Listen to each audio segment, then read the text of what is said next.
Let's explore HTML input types and discover how to build interactive web forms using a variety of input elements. Join me as we learn about the different types of inputs available. We will cover text, password, radio buttons, checkboxes, and submit buttons. The text input is the most basic form input. It collects single-line text data and can be customized with attributes. If no input type is specified, the default is text. Here are some code examples. The first one shows a basic text input using the input tag. Its type is set to text, and its name is set to username. The second example shows how to add a placeholder text using the placeholder attribute. The last example shows how to add a label to the text input. Here, the label tag is used with the for attribute, which specifies the ID of the input to which it is bound. Password inputs mask characters for security.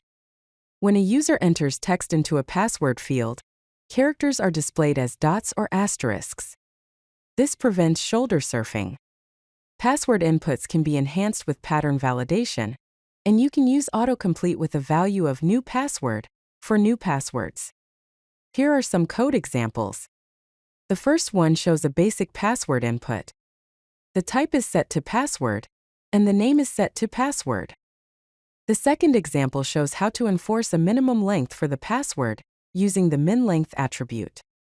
It also uses the required attribute to ensure that the user enters some text. The last example shows how to add a placeholder to a password input. Radio buttons allow selecting one option from a group. All radio buttons in a group must share the same name attribute. Only one option can be selected at a time. Radio buttons are best used when there are mutually exclusive choices. We can add a checked attribute for default selection. Let's see some examples.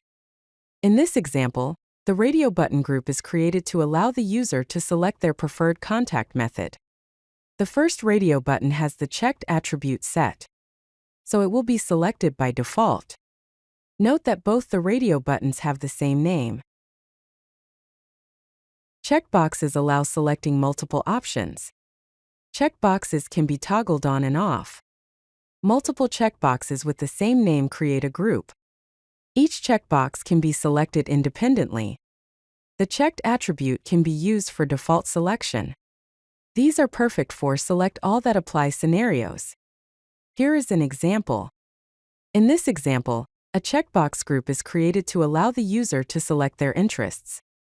The first checkbox has the checked attribute set, so it will be selected by default. Note that all the checkboxes have the same name. Submit buttons send form data to the server. A click on the Submit button triggers form submission. It can be customized with the value attribute.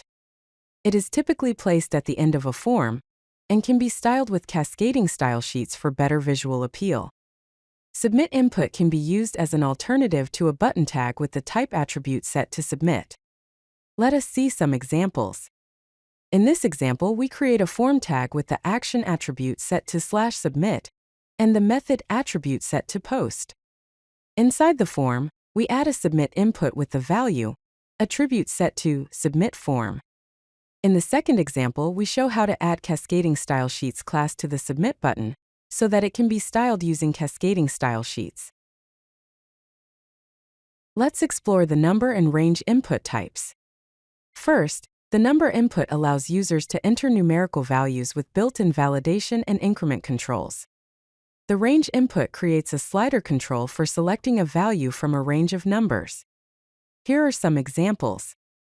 In the number input example, the min attribute sets the minimum value to 1, the max attribute sets the maximum value to 10, the step attribute sets the increment to 1, and the value attribute sets the initial value to 1. In the second number example, the step attribute is set to 0.01, and the min attribute is set to 0. The step attribute allows the user to enter decimal values. In the range input example, the min attribute sets the minimum value to 0, the max attribute sets the maximum value to 100, and the value attribute sets the initial value to 50. In the second example, the step attribute is set to 0.5, and the min attribute is set to 1 and the max attribute is set to 5. Let's explore date and time input types. Date inputs are specialized inputs for collecting date information with built-in date pickers. Time inputs are specialized inputs for collecting time information with intuitive controls. Let's see some examples. In the date input example, the type attribute is set to date. In the month input example, the type attribute is set to month. In the time input example, the type attribute is set to time. In the datetime local input example, the type attribute is set to datetime local. Here are some HTML input types used for collecting contact information. First is the email input type, which validates email format and provides appropriate keyboard on mobile. The second one is the URL input type, which validates web address format and offers specialized keyboard. Then comes the telephone input type, which is optimized for phone numbers with numeric keyboard on mobile. The last one is the search input, which is styled as a search box with clear button in some browsers. All these input types provide semantic meaning to improve accessibility. These can be combined with pattern attribute for custom validation. Here are some examples.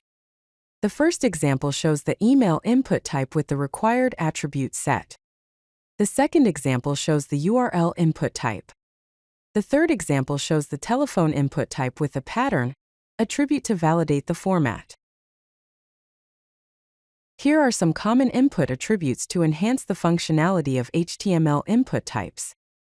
First is the required attribute, which makes the input field mandatory.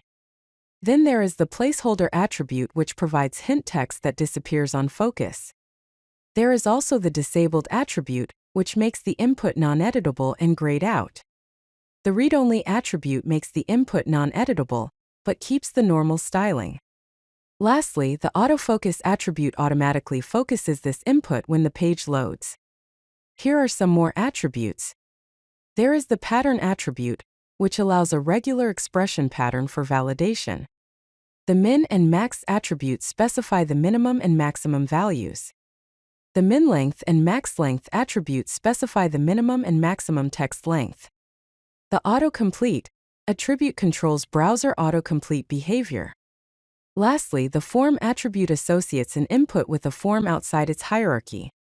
We can combine input types with these attributes to create user-friendly, accessible, and validated forms. If you like this video, hit that like button and don't forget to subscribe. Visit codelucky.com for more such useful content.